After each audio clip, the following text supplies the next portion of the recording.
구원의 은혜가 더 풍성하게 내려주시기를 축복합니다. 아멘. 할렐루야. 아멘. 하나님의 이 큰 구원을 너희가 등한히 여기면 그 징벌을 어떻게 너희들이 받겠느냐. 히브리서 2장 3절에 그렇게 기록되어 있습니다. 이 큰 구원을 너희가 등한히 여기면, 개역개정에는 그렇게 되어 있는데 우리말 성경으로는 너희가 하나님의 이 큰 구원을 무시하면 그 보응을 어찌하리요 이렇게 되어 있는데, 우리말 성경에는 그 징벌을 어떻게 너희들이 감당하려고 그러느냐. 그런데 어떻게 보면 우리가 구원받았다고 하지만, 우리가 예수 믿으면 구원받습니다. 우리가 다 아는 진리죠. 믿는 자는 영생을 가졌나니. 할렐루야. 믿는 자는 영생을 가졌다고 분명히 성경의 진리 우리는 믿지요. 근데 그 믿는 자는가 받은 이 영생을 얼마나 우리가 누리느냐, 이거는 또 다른 문제 같아요. 그렇지 않습니까? 우리가 믿음, 하나님께 받은 구원, 믿는 자는 주 예수를 부르라. 주를 믿는 자는 구원을 얻으리라. 그걸 우리가 믿지만, 우리가 구원을 받다고 믿지만, 우리가 받은 구원이 도대체 내 삶에 어떻게 적용되고 있으며, 어떻게 이루어지고 있으며, 어떻게 이것이 내 삶을 압도할 정도로 나를 압도해서 그 구원의 감격과 기쁨이 너무 커서 내가 받은 구원을 그냥 전도하세요 말하지 않아도 하나님이 오늘 읽은 말씀처럼 이렇게 말이죠. 보십시오. 마지막 절에 이렇게 기록되어 있지 않습니까? 시온의 주민아 소리 높여 부르라. 이스라엘의 거룩하신 이가 너희 중에서 크심이라. 크다. 하나님이 내 삶 속에서 정말 크게 나타나 주시기를 축복합니다. 아멘. 저희에도 그렇게 축복해 주십시오. 하나님의 살아계심과 그 위대하심이 내 안에 정말 크고 놀랍게 드러나고 나타나는 것이 하나님의 꿈인 줄로 믿습니다. 아멘. 비록 우리는 얼마나 작고 연약한 사람들입니까? 얼마나 정말 수많은 위협들, 여러분 존 버년의 그 철로 역정 있잖아요, 그죠? 철로 역정 그 영화를 같이 지난번에 보러 가셨었나요? 철로 역정 지난번에 여기서 우리도 애니메이션 영화로 보여드린 적도 있는데, 교회에서 그 크리스찬이라고 하는 사람이 열심히 이제 그 세상의 도성을 떠나기까지가 얼마나 힘들었습니까? 부인도 있었고 자녀도 있었는데 부인과 자녀를 남겨놓고 새로운 그 미지 알지 못하는 나라를 향해서 출발하는 것 자체가 믿음으로 떠나는 거였기 때문에 부인도 반대했고 자녀도 반대했고 어떻게 우리를 버리고 갈 수 있는지. 그 크리스찬이라고 하는 사람은 부인에게 같이 가자 했지만 그 부인은 그런 믿음이 없었던 거죠. 나는 그 알지도 못하고 어디 있는지도 모르는 그 세계를, 미지의 세계를 향해서 갈 수 없고 여기서 그저 현실에 안주하고 여기 있으면 밥이 나오고 먹고는 사니까 여기 있겠다 했을 때 그 아빠는, 크리스찬은 어쩔 수가 없었어요. 자기는 그 미지의 세계 누가 전도자가 전하여준 먼저 앞서 떠나간 사람이 남겨둔 그 글을 읽고 그 천성을 향해서 갈 수밖에 없었죠. 그런데 그 천성문을 향해서 그 하나님 나라를 향해서 열심히 걸어가는 동안 얼마나 많은 그 난관을, 장애물을 거치고 넘어갑니까? 우리가 구원을 받았다 하더라도 우리 인생 앞에 펼쳐진 장애물과 난관은 항상 있는 것 같습니다. 유혹도 있고 미혹도 있고, 예수님을 잘 믿으면서 걸어가는 것 같았는데 어느 순간에 신천지 같은 데 빠져들기도 하고, 잘 믿고 걸어가고 있었는데 어떨 때는 돈이나 또 마지막 시대의 음행이나 여자나 이성의 꼬임에서 넘어갈 수도 있고, 얼마나 많은 교회가 미국이든 한국이든 그런 일들이 얼마나 많이 있으며, 또 이 크리스찬이 열심히 걸어가는데 나중에는 어떤 감옥에 빠지게 되죠. 어떤 장애물에 봉착을 하는데 거기에는 바로 데스퍼레이션이라고 하는, 바로 절망이라고 하는 감옥에 갇혀버리지 않습니까? 이 크리스찬과 함께 길을 떠나면서 이 청성문을 향해서 같이 길을 가는 그 한 형제와 같이 그 절망이라는 감옥에 갇혔어요. 갇히니까 이 사람들은 이 두 믿음의 형제는 그 감옥 안에서 뭘 하는 겁니까? 계속 절망을 하는 거예요. 우리 끝났다. 우리 어떻게 했냐? 정말 절망하고 낭망하는데 나중에 이 크리스찬이 그 천사가 가르쳐준 그 책에 있는 지도를 보고 그 소망을 발견하면서 이 소망이라고 하는 열쇠만이 이 절망의 감옥을 열 수 있다 하면서 그래 맞아 주님을 계속 바라보고 악망하고 바라보고 소망해야 돼. 그렇게 믿음을 가졌을 때 그 절망의 문이 다시 열리면서 이 크리스찬과 믿음의 형제가 또 길을 떠나고 마지막에는 이제 큰 뭐를 만납니까? 마지막 단계에서는 뭐 제가 여러 가지 생략을 했지만 마지막 단계에서는 요단강을 만나잖아요. 큰 물이 요단강물 같은 큰 홍해 같은 바다가 마지막으로 이제 있었을 때 거기를 뚫고 가야 그 마지막 하나님 나라 천성에 이르게 되는데 크리스찬이 막 주저주저 했을 때 먼저 믿음의 형제가 먼저 그 물을 확 뚫고 들어가지 않습니까? 그 물을 뚫고 들어갔을 때 앞서간 형제를 따라서 크리스찬도 그 물 속으로 확 들어가죠. 주저 하다가 예수님만 믿고 들어갑니다 하면서 탁 들어간데 그 물 속에서 여러 가지 상어와 고래떼도 나오는데 거기 예수님이 피 묻은 손으로 잡아서 거기서 건져주셨을 때 그들은 찬란하고 광명한 그 하늘나라에 임했습니다. 물론 이 크리스찬이 그 천로역정을 보면은 이제 가다 보면 위로의 마을에도 도착해서 많은 위로도 받기도 하고 또 구원을 받은 감격도 누리기도 합니다. 이런 것처럼 우리의 신앙의 여정이라고 하는 것은 믿음으로 가득하고 충만해서 기쁨이 충만하게 그 제자들은 비시디아 안디옥에서 복음을 전하다가 돌에 맞기도 하고 그럼에도 불구하고 그 제자들은 성령과 기쁨이 충만했다고 하는데 그렇게 성령과 기쁨이 충만할 때도 있고 때로는 절망의 터널을 고통의 터널을 지나가야 하는 때도 있고 삶의 굽이굽이 이 여정이 참 많은 것 같아요. 그렇지만 구원받은 우리 신앙들은 어떻게 한 걸음 한 걸음 걸어가야 될까요?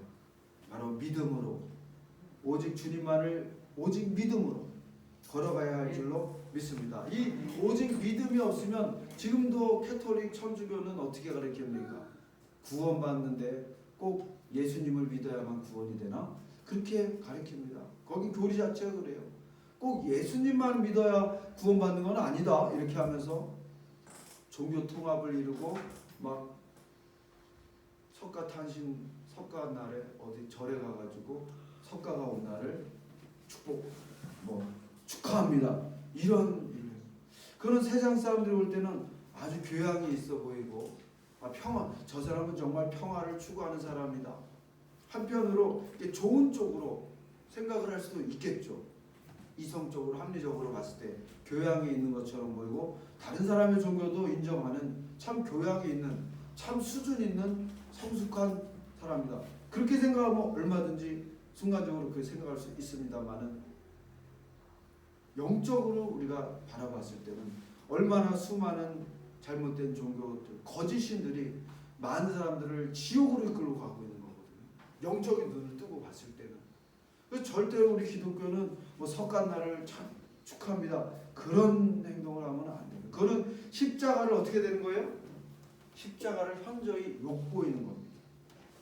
다른 어떤 구원의 길이 다른 길도 있다고 한다면 굳이 우리 주님께서 왜 그 십자가에 그렇게 고통스럽게 피 흘려 죽으셔야 했을까요? 구원을 얻을 다른 이름은 우리에게 주신 일이 없다고 사도행전 4장 13절에는 분명히 기록하고 있는 줄로 믿으시기 바랍니다. 그건 하나님을 욕보이는 행동입니다. 그렇게 하는 것은.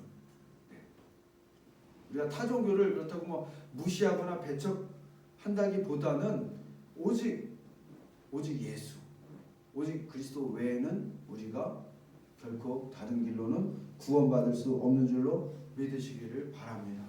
근데 오늘 우리가 생각해 보고자 하시는 거는 오늘 설교 제목을 뭐라 그랬냐면 매일매일의 구원이라고 했어요.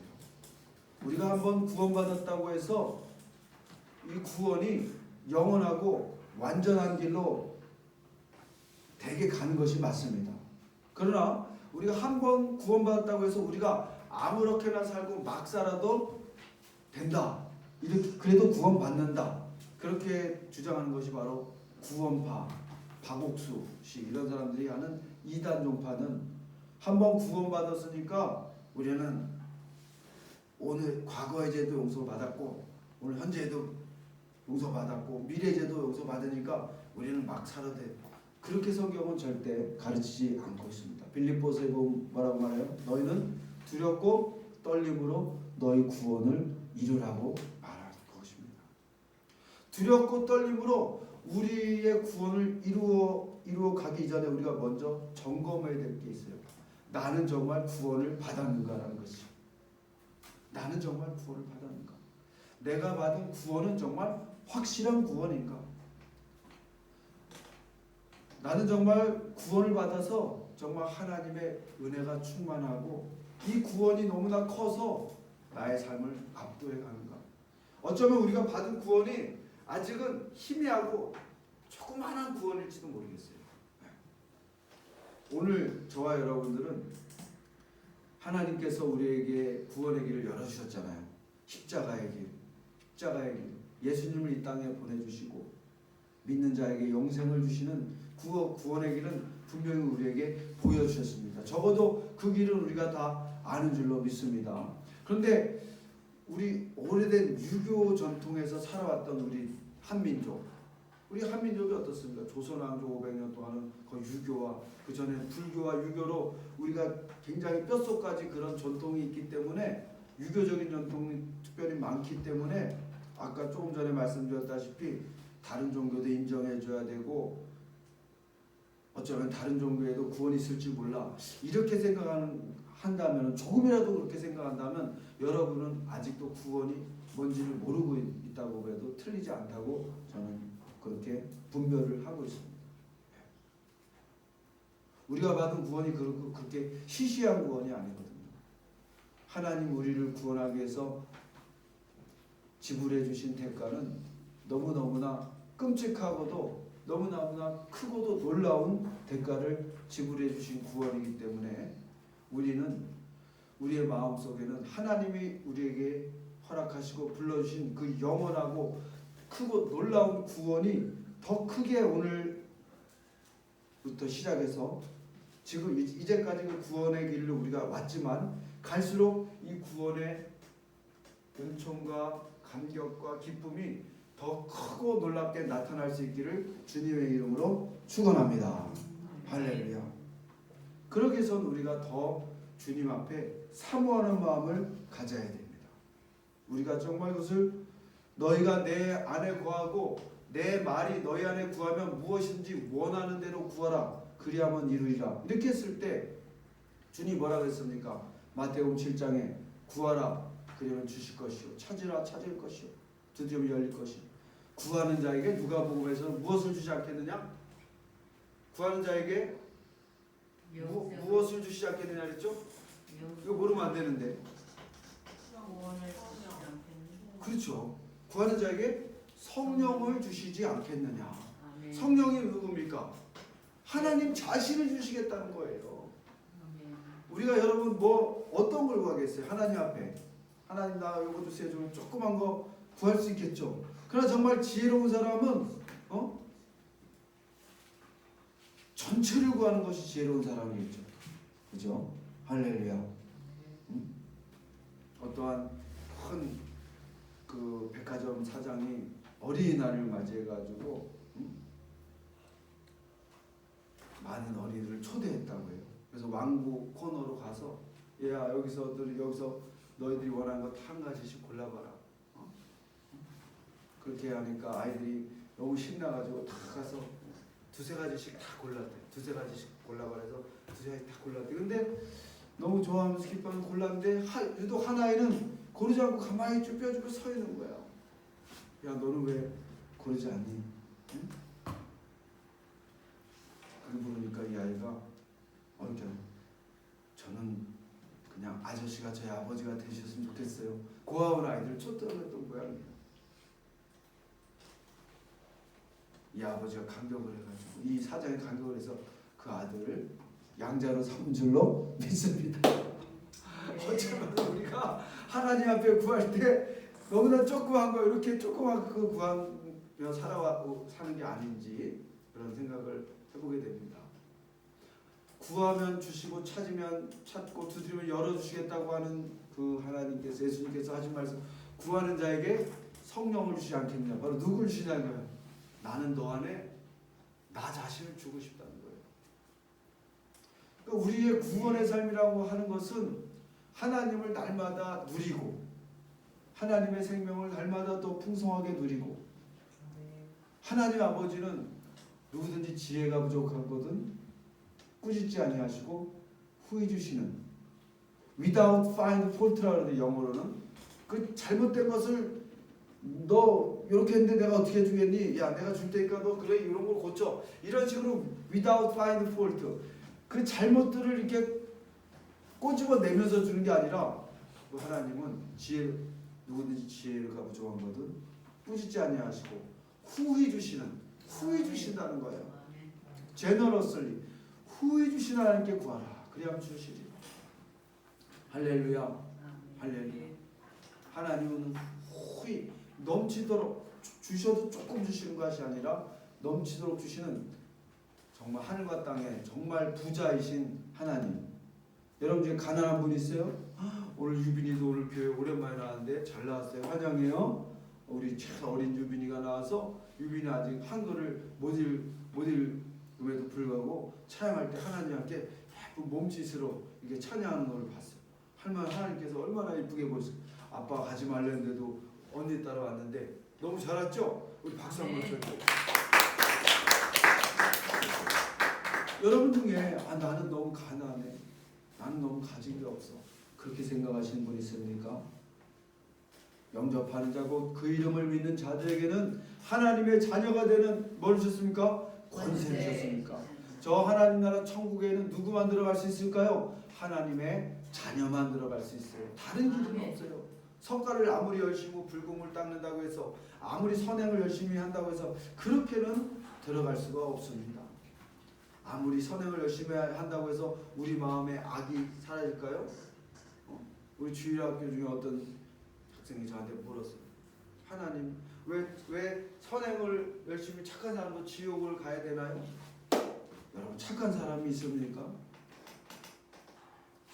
한 예수님께서 유대 땅에 오셨을 때 바리새인들과 많은 사람들이 예수님께 와서 선한 선생이요 하고 물었습니다. 그래서 예수님이 뭐라고 했죠? 너희가 왜 나에게 선하다고 하느냐? 하나님 한 분 외에는 선한 이가 없느니라. 거기 두 가지 의미가 있죠. 뭐예요? 너가 나에게 선한 선생님이라고 했다면 나는 하나님인 것이고, 그리고 또 한 가지 의미는 선한 사람이 없다는 것입니다. 의인은 없나니 하나도 없다. 선행을 조금 할 수는 있었겠죠. 양심을 따라서 할 수는 있었습니다.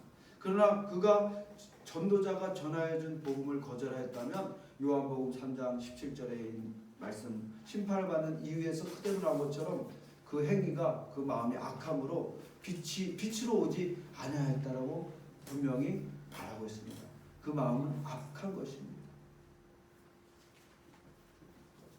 오늘 우리 이사야 12장 1절부터 읽었는데 한번 같이 좀 본문을 보겠습니다. 12장 1절에 그날에 내가 말하기를 여호와여 주께서 전에는 내게 노하셨사오나 이제는 주의 진노가 돌아섰고 또 주께서 나를 안위하시오니 내가 주께 감사하겠나이다 할 것이니라. 여러분 우리가 예수를 믿었다 할지라도 조금 타락할 수가 있어요. 부패할 수가 있어요.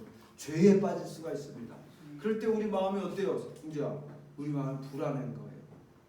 우리 어린 신령도 아직 교회는 나오지만 그 마음이 온전히 예수님께 그 마음을 열지 않았을지도 몰라요. 여러분 마음속에 예수님이 들어오셨습니까? 여러분 마음속에 예수님이 살아계십니까? 그럼 우리 마음속에 예수님이 아직도 들어오지 못하셨고 내 마음속에 예수님이 살아계시지 못한다면 나는 여전히 누구로 사는 거예요? 나는 예수님으로 살아가지 못하고 나는 여전히 내가 주인 되어서 예수님을 믿지 않고 살아갈 수밖에 없는 것이 우리의 본성이라고 하는 것입니다. 우리의 죄의 본성은 참으로 놀랍습니다. 누가 가르쳐주지 않아도 그 어린 호랑이를 집에서 키운다고 가정해 보십시오. 어렸을 때는 호랑이가 어려서 그 키우는 그 사람들의 말을 잘 듣고 따랐을지 모르지만 이 호랑이가 점점 요만할 때 옛날에 우리 아동센터에도 강아지가 있었죠. 처음에는 요만했으니까 얼마나 귀여워요. 막 만져주고 막 그런데 점점 크니까 얘가 청소년이 돼가지고 강아지가 이만큼 크니까 벌써 겁이 나서 못 가고 약간 공격적인 본성도 드러내듯이 이 어린 호랑이를 가정에서 어렸을 때는 조금 호랑이가 예뻐가지고 고양이인 줄 알고 키웠는데 이 호랑이가 점점 자라나니까 이만큼 커지고 어흥 하면서 공격적인 본성을 드러내면서 금방 사람을 확 물어버립니다. 우리 죄악의 본성이 그렇다는 거예요. 우리도 알지 못했는데 자기도 깜짝 놀랄 정도로 내 안에 이런 게 있었나? 내 안에 이렇게 더러운 게 있었나? 내가 이렇게 사악한 거 있었나? 나는 정말 지옥에 갈 수밖에 없는, 형벌받을 수밖에 죽을 수밖에 없는 죄인이구나. 그를 깨닫게 되는 것이죠. 그럼 죄악 가운데 예수님을 믿는다고 생각은 하지만 아직까지는 믿지 않고, 예수님을 믿는다고 생각하지만 교회는 나오지만 아직 예수님이 그 마음속에서 그 주인 되지 않았을 때 그 마음속에는 뭐가 있는 거예요? 그 마음속에는 아니함이 없는 겁니다. 하나님의 진노하심이 아직도 머물고 있는 것입니다. 그런데 이제는 지의 진노가 돌아섰고 주께서 나를 아니하시오니, 이사야서 12장은 그 이사야 선지자의 긴 예언서이지만서도 이 12장만큼 꼭 시편 같은 그 느낌으로 기록이 되어 있는 것 같습니다. 그죠? 또 짧기도 하고 6절 딱 6절이잖아요. 아마 이 이사야 선지자가 이스라엘 백성들이 하나님 앞에 온전히 돌아왔을 때 하나님 앞에 몸과 마음과 뜻을 다하여 마음을 다하고 뜻을 다하고 힘을 다하여 하나님께 완전히 뭐예요? 서렌더, 항복해야 돼요. 완전하게 항복하고 났을 때 우리 자신에게는 소망이 없거든요. 네. 저도 이제 50대 중반으로 가면서 보니까 우리 인생은 썩어질 육신입니다. 썩어질 육신 갖고 살고 있어요. 우리는 저 멀리 배는 나의 시온성, 오 거룩한 곳 아버지 집을 향하여 가지만 오늘을 살아갈 때는 그래도 어떻게 해야 돼요?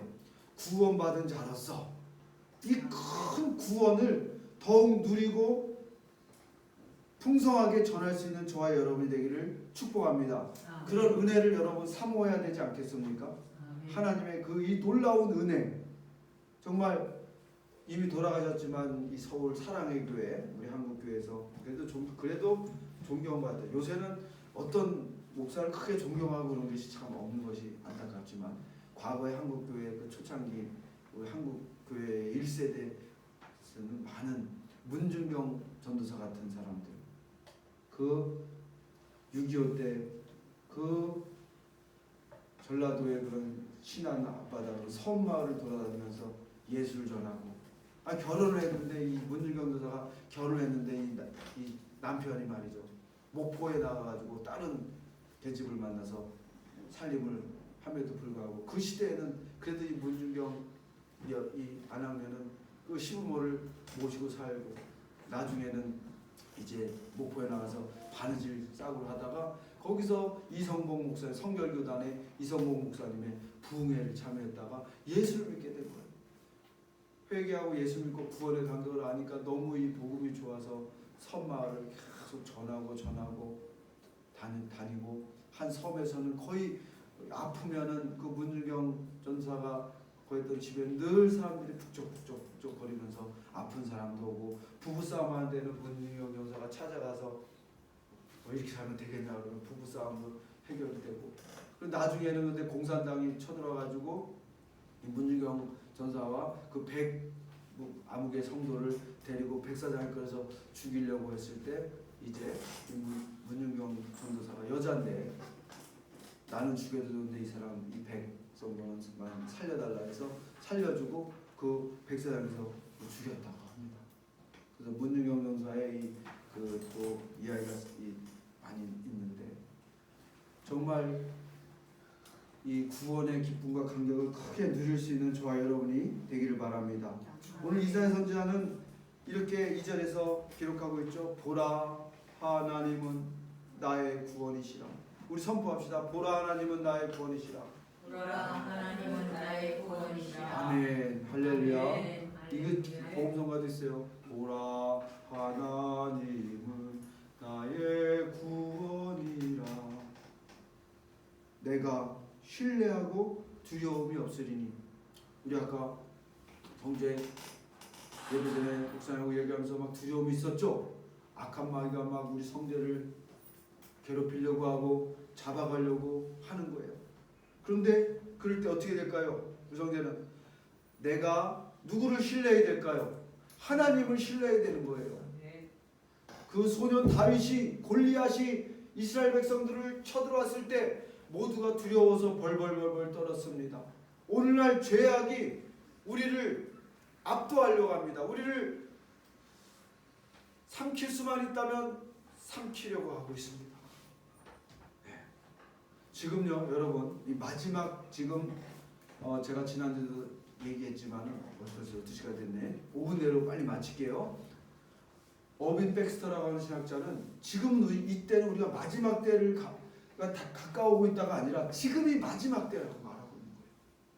그 다니엘서 7장과 계시록 9장 13장에 말하는 일곱 머리 열불 그리고 다니엘서 2장에서 어떤 느부갓네살이 어떤 꿈을 꿉니까? 큰 환상이 있는 꿈을 꿨는데 그 신상이 나왔는데 머리는 금으로 돼 있고 가슴은 은으로 돼 있고 배와 넓적다리는 노수로 돼 있고 종아리는 쇠로 돼 있는데 그 발은 새와 진으로 돼 있어요. 근데 이 꿈을 그 다니엘이 해석을 했는데 이 다니엘이 놀라운 사람 아닙니까? 이스라엘 유대에 아주 뛰어난 청년이었는데 바벨론에 포로로 끌려왔다가 바벨론이 몇 년 만에 망해요? 이스라엘이 바벨론에서 70년 만에 돌아오듯이 바벨론 제국이 70년 만에 망하거든요. 바벨론 제국을 망하게 한 제국이 뭐예요? 페르시아 제국이었는데 이 느부갓네살이 꾼 꿈이 이 바로 앞으로 다가오는 나라들에서 꿈을 꾼 거네. 이 금머리는 왕이여 보니까 바로 당신입니다. 바벨론 제국을 말하는 거예요. 쉽고. 그 다음에는 그 나라보다 못한 이 가슴에 나라가 오는데 그게 바로 페르시아였어요. 그 다음 배와 넓적다리는 그 다음에 왔던 제국이 헬라죠. 예수님이 태어나기 바로 직전에 BC 한 200년경까지 다스렸던 헬라 제국. 그리고 종아리가 바로 뭐였어요? 종아리가 그 쇠로 된 종아리가 바로 로마 제국. 예수님이 오셨을 때가 로마 제국. 이 4대 제국을 느부갓네살이 꿈을 꿨는데 다니엘이가 그대로 해석을 해줘요. 그럼 도대체 몇 년 동안의 그 역사예요? 다니엘이 그 바벨론 제국이 BC 500년경에 586년에 유대 제국을 멸망시켰거든요. 그러니까 500년간의 꿈을 꿨고, 근데 마지막에 이 발을 봤는데 발은 쇠와 진흙으로 섞여 있네요. 이게 바로 로마 제국 이후에 나타나는 신성 로마 제국 800년경에 나타난 신성 로마 제국이 지금 2020년대 어떤 제국으로 이어집니까? 지금 바로 머리는 하나이고 몸은 하나인데 머리가 10뿔이고 10면류관을 왕관을 썼는데 머리가 10이고 왕관을 썼는데 10뿔인데 나중에 한 뿔이 나서 세 뿔을 뿌리채부터 뽑혔다는 거예요. 요 뿔이 난 게 바로 이 적그리스도가 태어나는 건데 이 10뿔인데 한 몸으로 말하는 것은 지금 유럽 연합을 말하는 겁니다. EU. 그래서 마지막 시대는 이 적그리스도가 어디서 나타나냐면 이 유럽 여기서 나타난다는 거예요. 그리고 마지막 때 가장 시간표는 뭐냐면 이스라엘입니다. 스가랴서 14장에 이 마지막 때 이 세상의 열국들이 예루살렘을 공격을 하게 돼 있어요. 시간에서 14장에 보면. 근데 그때 예루살렘이 막 멸망 직전에 우리 주님께서 이제 지상으로 공중재림하셔가지고 믿는 자들을 휴거되고 이 땅에 천년왕국이 1000년 동안 딱 예수님의 다스리는 나라가 이 지상 천년왕국이 딱 이루어지는 거예요. 그래서 우리는 지금 마지막 시대를 살고 있고 이제 곧 EU 유럽에서 적그리스도가 등장하게 되고 이 적그리스도는 강력한 통치력을 발휘합니다. 굉장한 매력이 있는 사람일 뿐만 아니라 이 계시록 13장에서는 이 옛뱀이라고도 하는 이 용이 이 짐승에게 능력과 권한을 준 거예요. 그래서 많은 사람들이 이걸 따르게 되고 이 적그리스도는 사람들에게 이제 이 표가 없으면 매매를 못하게 되는데 앞으로 여러분 이 세계는 지금도 현금 잘 안 저도 현금 잘 안 가지고 다니거든요. 지갑 현금이 조금 있지만 그거는 그냥 차에다 넣어두고 주로 스마트폰에 카드만 갖고 다녀요. 현금을 잘 쓰지 않는 거. 앞으로는 이 현금도 다 어떻게 돼요? 인터넷 이 전자화폐로 다 바뀌게 되기 때문에 이 전자화폐가 바뀌게 되면은 이 전자화폐 나중에 전자화폐로 바뀌고 이걸 카드로만 하니까 카드도 분실되니까 나중에 이마나 손에 표를 받게 합니다. 여러분 지금 이 코로나 때문에 사람들의 모든 것이 다 동선이 다 파악이 되잖아요.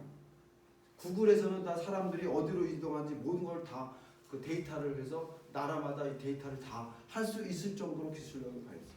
근데 마지막 때 믿는 자는 이 표의 이마나 손에 표를 받지 말라. 비록 이 이마나 표에 매매를 못하게 될지라도 받지 말라라고 얘기해요. 마지막 때 얘기는 조금 더 다음 시간에 다음 주에 더 자세히 얘기를 하는데 지금은 우리가 마지막 때입니다. 마지막 때에 사는 저희가 보라 하나님은 나의 구원이시라 내가 신뢰하고 두려움이 없으리니. 여러분 두려울 때 있죠. 마귀가 우리를 삼키려 할 때도 있고 못된 형아들이 나를 공격하려고 할 때도 있고 골리앗 같은 인간이 나를 압도하려고 할 때가 있어요. 그런데 다윗은 누구? 너는 칼과 창과 단창으로 내게 오거니와 나는 내가 모욕하는 만군의 여호와 이스라엘 하나님의 이름으로 내게 가노라 하면서 다윗은 오직 누구만을 신뢰했습니까? 오직 하나님만을 신뢰했습니다. 이게 구원받은 사람들의 은총의 표징인 줄로 믿습니다. 구원의 표징은 믿음입니다. 여러분 나에게 믿음이 있는가? 금같은 믿음, 불로 태워도 없어지지 않는 금같은 믿음이 있는가? 그러면서 이사야는 노래하기를 주여와는 나의 힘이시며 나의 노래시며 나의 구원이십니다.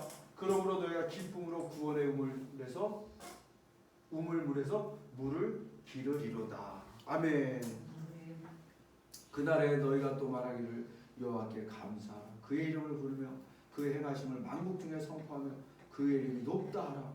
여호와를 찬송할 것은 극히 아름다운 일을 행하셨으니 이를 온 땅에 알리할지어다. 이렇게 하려면 우리가 하나님의 크고 놀라운 이 구원의 엄청난 구원의 축복을 매일매일 새롭게 경험해야 할 줄로 믿습니다. 어제 구원받았다고 해서 물론 오늘도 구원받았지만 어제 구원과 또 다르게 오늘은 오늘의 구원이 필요한 줄 믿어요. 이 구원을 보니까 여러분 헬라어로 보니까 놀랍게도 히브리어 구약에 쓰이는 구원을 뭔지 아세요? 여러분이 다 아는 단어예요. 아침에 우리 상반적으로 봤는데 구원이 히브리어로 뭐냐면 예슈아예요. 예슈아. 아들을 낳으리니 그 이름을 뭐라 해라? 예수. 헬라어로는 소주, 구원하다. 소주가 아니고 소주. 구원하다. 근데 아들을 낳으리 그 이름을 예수하라. 이는 저희 백성을 저희 죄에서 구원할 자. 예수와 이름 자체가 구원인 거예요. 그러니까 주의 이름을 부르는 자는 구원을 얻으리라. 누군지 주의 이름을 부르라. 주 예수를 부르라. 그럼 너와 내 집이 구원을 얻으리라. 예수와 나를 긍휼하소서. 나를 구원하소서. 그러면서 우리가 주님을 찬양하면서 예수님을 찬양하는 우리의 구원을 주신 하나님을 찬양하는 구원의 은총과 그 큰 구원의 능력이 그 큰 구원을 아멘 하세요. 그 큰 구원의 능력이 아멘. 이 하나님이 우리에게 주시고자 하는 이 구원, 아멘. 큰 구원을 풍성하게 경험하고 누릴 수 있는, 그래서 우리가 자랑할 게 무엇이겠습니까? 그러니까 우리가 받은 구원을 자랑하고 예수와를 자랑하는 거예요. 예수 안에서 우리 구원되는, 예수 안에서 우리 찬양 안에 하나님의 영광 함께 누릴 소망이 예수 안에서 우리 구원된대. 그렇게 찬양하고 영광 돌리는 저와 여러분이 되기를 축복합니다.